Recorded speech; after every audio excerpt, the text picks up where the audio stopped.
Addressing a few misconceptions because of a tweet or TwXxt. An article written and published by Brian Mullins the Fox on October 17, 2023. Instead of having to defend myself against an accusation that I specifically do not need to address in a video, there will only be misconceptions surrounding the vast majority of furries that I will address in a Medium article. I'm not going to ignite or reignite any drama with this, or at least it should come off as if I'm clearly not doing that. I'm clearly not, never have been, and never will be a zoophile or a zoo sadist. That's something I will reassure. Now, on with our presentation. I have to do this only because of this tweet. Yep, let it sink in. There are only a few things I will address, not about the tweet though. 1. Attaching the sick and beyond depraved environment and people that are zoophiles and zoo sadists, is not and never will be how you address any community properly. It's not just logically fallacious, but also extremely rude.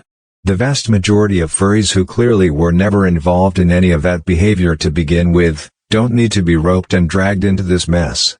And yes, raping a child is far worse than raping an animal, let's be 100% honest and fair here. The fallacy this problem is riddled with, is guilt by association, one of, or if not the most commonly used variant of the ad hominem fallacy.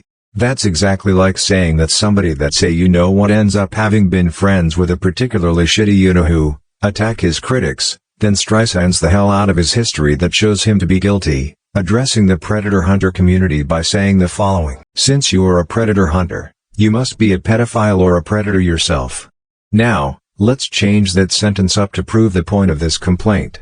Since you are a furry, you must be a zoophile or a zoo sadist yourself. Whether they are or not should not be relevant in any conversation, no matter if it's true or false. 2. Gaslighting other furries, manipulating them into believing, and harassing them off the internet while falsely labeling a random innocent furry a zoo in any context is not the proper way to address a growing issue in that community. In fact, it does the exact opposite of its intended result. It would only work in a sick and twisted society where, in the eyes of the law and all the people who abide by them, zoo sadism is worse than child rape, which is not and never will be the case in reality. Ironically, some murderers get a much lower sentence than they should get, and some actual animal fuckers don't get any jail or prison time at all. But that's because our justice system is corrupt and inexcusably broken most times. 3. I don't have to defend myself or waste breath addressing obviously false allegations.